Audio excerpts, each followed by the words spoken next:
The Galactic Council Chamber was dead silent, every alien eye on the fearsome Vorex, its menacing growl resonating through the hall. "Blimey, you lot are wound tighter than a Martian's knickers." Alex Mercer swaggered forward, a mischievous grin plastered on their face. "That overgrown lizard looks like it just needs a good scratch behind the ears." The Galactic Council Chamber on Viridian was a fortress of diplomacy, its high-tech architecture gleaming under the planet's twin suns. Alien representatives from every corner of the galaxy filled the grand hall, their diverse features and serious expressions underscoring the gravity of the occasion. Alex Mercer, Earth's notorious diplomat, strode into the chamber with a swagger that turned heads and raised eyebrows. Alex was known for their eccentric methods and razor-sharp wit, qualities that often left a trail of baffled but impressed beings in their wake. "Blimey, you lot look like you've been sucking on a sour nebula," Alex quipped, earning a mix of disapproving glares and stifled chuckles. They flashed a grin and sauntered to their seat, unfazed by the council's palpable tension. The meeting commenced with the introduction of Vorex, the galaxy's deadliest predator. The creature was a terrifying sight, its massive form bristling with lethal spines and a growl that reverberated through the chamber like distant thunder. Vorex's reputation was legendary. It was said that even a glimpse of its fury could turn the bravest warrior into a quivering mess.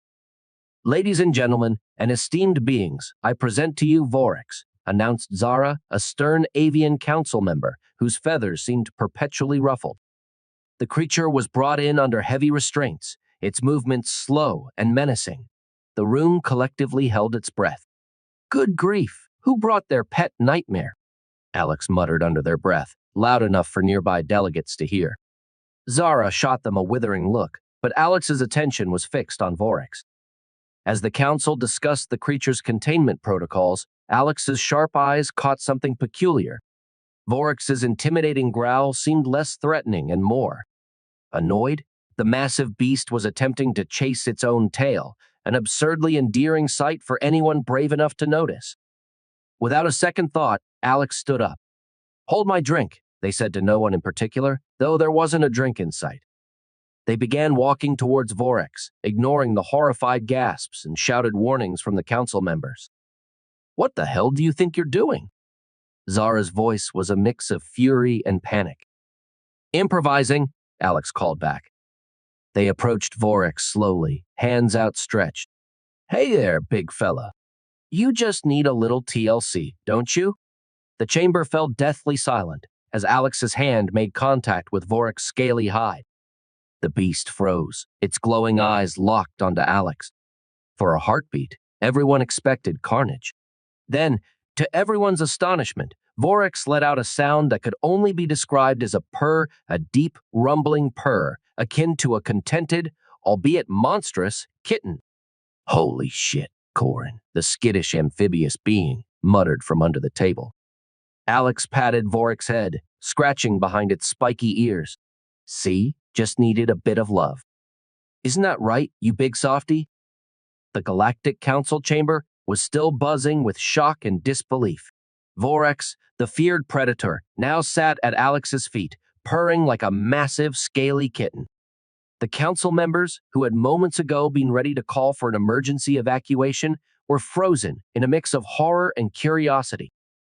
Zara flapped her wings furiously, her feathers puffed in outrage. "Are you out of your mind, human? Step away from that creature." Alex gave Vorex one last pat before turning to face Zara. "Relax, Feathers. Vorex here just needed a bit of love. Isn't that right, buddy?" Vorex nuzzled Alex's hand, almost toppling them over with its enthusiastic affection. "This is unprecedented." Thaler's circuit sparked as it struggled to process the scene. "A human taming Vorex? It defies all logic and protocol." "Well, Thaler, maybe logic needs a holiday," Alex shot back, a smirk playing on their lips. They looked around at the council members, most of whom were still cowering behind their chairs. "Look, Vorex isn't some mindless beast.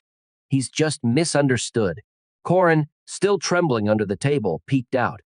"You're saying that thing likes you?" Alex knelt down, meeting Vorex's glowing eyes. "Not just me. He could like anyone, if given a chance. Watch this. They grabbed a nearby chair and sat down, motioning for the council to come closer. Someone bring me a snack. Preferably, something not from Earth. Vorex might have a taste for the exotic. One brave intern scurried over with a plate of alien delicacies. Alex picked up a particularly squishy, bright blue fruit and held it out to Vorex. The predator sniffed it cautiously, then licked it delicately before gobbling it down, purring even louder. There you go, good boy, Alex cooed, scratching Vorex's chin. See, totally harmless if you know how to handle him. Zara was incredulous. This is insanity. You're risking everyone's lives. Zara, take a breath, Alex replied, rolling their eyes. Look, if Vorex wanted to eat us, he'd have done it already. Right now, he's more interested in getting his ears scratched and having a snack. Thaler's eyes whirred as it calculated the improbability of the situation. This behavior is statistically anomalous. However, empirical evidence suggests that the creature is indeed non-hostile in your presence. See, even the walk-in calculator agrees, Alex said with a grin. The council members began to inch closer, their fear slowly giving way to curiosity.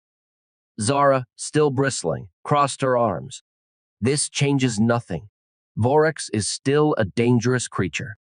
Dangerous, yes, Alex conceded, but also capable of affection and trust. We just have to approach him differently. Corin finally emerged from under the table, still shaking, but now more intrigued and scared. So, what do we do? Alex stood up, placing a reassuring hand on Vorex's head. We start by treating him like any other sentient being, with respect, understanding, and yes, a bit of caution. But not fear. Fear only makes things worse. Zara snorted, but there was a flicker of doubt in her eyes. You're crazy human, Alex Mercer. The Galactic Council Chamber was in utter disarray. Representatives from all corners of the galaxy shouted over each other, their voices a cacophony of panic and confusion. Zara's feathers were ruffled beyond repair. Corin was darting glances from behind a pillar, and Thaler was spouting statistical improbabilities at an alarming rate. Everyone, calm the hell down, Alex shouted over the din, their voice echoing through the chamber. Vorex isn't going to eat anyone. Right, Vorex? Vorex, sitting obediently at Alex's feet, let out a rumbling purr. The sight of the galaxy's deadliest predator, acting like a domesticated pet, was too much for some council members, who fainted dramatically. Zara squawked, her voice rising above the chaos. This is an abomination. That creature should be contained, not coddled. Alex rolled their eyes. Zara, have you ever thought that maybe containing him is the problem? Maybe he's just sick of being treated like a monster. Corin, peeking out from behind the pillar, finally spoke up. You're saying he's misunderstood? Exactly, Alex replied, giving Vorex a pat. He's like any of us. He just wants to be treated with respect and maybe a bit of love. Isn't that right, buddy? Vorex nuzzled Alex's hand, almost knocking them over. The council watched in a mix of horror and fascination as the ferocious beast displayed undeniable affection. Thaler's circuits whirred as it processed the scene. This level of behavioral change is highly improbable, yet observable. It contradicts all known data about Vorex's species. Maybe your data needs updating, Alex said with a smirk. Creatures can change. Hell, I've seen politicians do it. Zara threw up her hands. This is insanity. We can't just trust a creature like Vorex. He's a predator. And so are half the diplomats in this room, Alex retorted. But you don't see us putting them in chains. We give them a chance to prove themselves. Corin edged closer, his curiosity outweighing his fear. So, what do we do? How do we change this? Alex looked around the room, meeting the eyes of each council member. We start by treating him like an intelligent being. We observe, we learn, and we adapt. It's not rocket science, folks. Zara snorted. You're a madman, Alex Mercer. Mad. Definitely, Alex grinned. But maybe a bit of madness is what we need.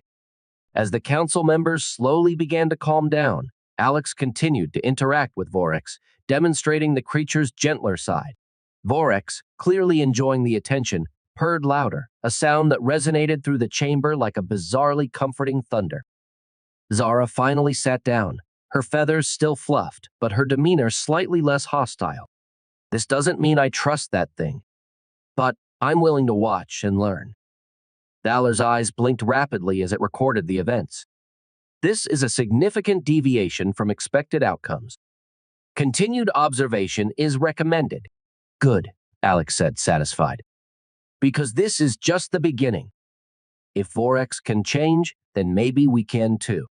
The Galactic Council Chamber had transitioned from chaos to an uneasy calm. Council members who moments ago were hiding now stood around Vorex, watching him interact with Alex Mercer. The fear was still there, but curiosity had taken root. Zara, still ruffled, called the meeting to order. We need to discuss the implications of this situation. Vorex is still a dangerous creature, and we can't ignore that. Dangerous? Sure, Alex chimed in, leaning against Vorex, but so is Thaler's cooking. Doesn't mean we chain it up. Thaler's eyes blinked rapidly. I was unaware my culinary experiments posed a threat. Relax, Thaler. It's a joke, Alex said, rolling their eyes. Look, the point is, Vorex deserves a chance.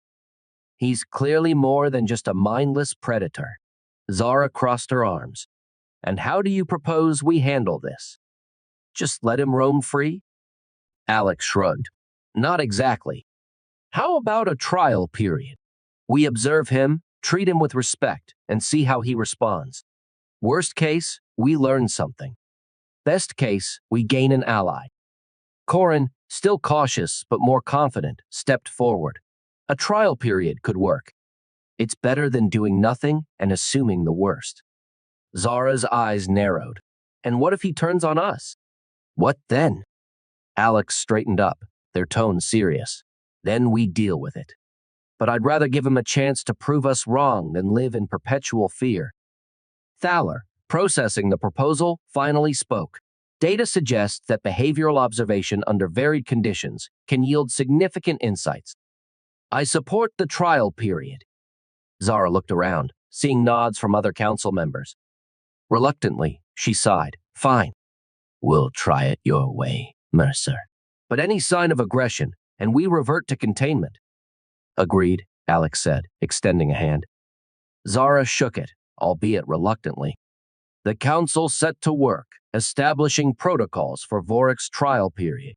They arranged for regular observation and ensured Vorex's needs were met. The initial trepidation slowly gave way to a more structured approach, with each member contributing to the plan. During one of the first observation sessions, Vorex playfully chased a holographic ball, his terrifying growl now more of an excited bark. The council members watched in awe, their initial fear transforming into amusement. Look at that, Alex said, grinning. He's just a big puppy at heart. Zara couldn't help but chuckle. A big, scaly, deadly puppy. Corin, more relaxed now, approached Vorex cautiously. He really is different when treated well. It's remarkable. Thaler recorded the interactions, its circuits humming softly. Preliminary data indicates a 70% reduction in aggressive behavior under Mercer's care. Continued observation is recommended. See, Alex said, scratching Vorex behind the ears. He just needed a little TLC. The council members, including Zara, started to warm up to Vorex. They took turns interacting with him, each experience chipping away at their fear. The chamber, once filled with tension, now buzzed with cautious optimism. Zara sighed, finally sitting down. All right, Mercer. Maybe you're onto something, but we're not out of the woods yet. We'll get there, Alex replied confidently. One step at a time. Chapter 5, A New Beginning. The Galactic Council Chamber had transformed over the course of Vorex's trial period. Once a fortress of fear and protocol, it now buzzed with cautious optimism. Vorex, the galaxy's deadliest predator, had become a peculiar fixture, often seen lounging beside Alex Mercer or playfully engaging with curious council members. Zara, feathers slightly less ruffled than usual, called the meeting to order. We are here to discuss the final observations of Vorex trial period. Thaler, present the data. Thaler's circuits hummed as it projected a holographic chart. Observations indicate a 90% reduction in aggressive behavior, a 75% increase in sociable interactions, and 0 incidents of violence under Mercer's supervision. Alex grinned, nudging Vorex. Hear that, buddy? You're a star student. Zara eyed the data, then looked at Alex. Mercer, what's your secret? How did you manage to turn a terror into a teddy bear? Simple, really, Alex replied, scratching Vorex's chin. Treat him with respect, give him space to be himself, and don't be a jerk. Works with diplomats, works with Vorex. Corin, more confident now, nodded. It's true. Vorex has shown nothing but affection and playfulness when treated well. He's proven that our assumptions were wrong. Wrong or just incomplete, Thaler corrected. Data now supports a revised understanding of Vorex species. Behavioral flexibility is significant. Zara sighed, a reluctant smile tugging at her beak. All right, Mercer. You win. Vorex stays under the new protocols. Alex punched the air triumphantly. Hell, yeah. Vorex, you're officially part of the team. Vorex responded with a happy purr, nuzzling Alex's hand. The council members chuckled, the last remnants of their fear dissolving into genuine warmth. As the meeting progressed, the council discussed the broader implications of their newfound understanding. They decided to implement similar trial periods for other misunderstood species, aiming to foster a more inclusive and compassionate approach across the galaxy. In a lighter moment, Alex introduced a new game, Pin the Tail on the Vorex. Vorex, who seemed to enjoy the attention, stood patiently as various council members attempted to place a fluffy, harmless tail on him while blindfolded. Zara, reluctantly coaxed into participating, ended up pinning the tail on Alex instead, to the amusement of everyone present. Nice try, Zara, Alex said, laughing. Maybe next time. Corin, giggling uncontrollably, helped adjust the tail. This is actually fun. Thaler, observing the camaraderie, recorded the interaction. Unexpected result, increased interspecies cooperation and morale boost. Further study recommended. As the meeting drew to a close, Alex addressed the council. Today, we've proven that understanding and empathy can overcome even the deepest fears. Vorex isn't just a symbol of what's possible. He's a testament to what we can achieve when we work together. Zara stood, her feathers smoothing out. You've done well, Mercer. You've shown us a new way forward. I thank you. Don't mention it, Alex replied, giving Vorex one last pat. Just doing my job.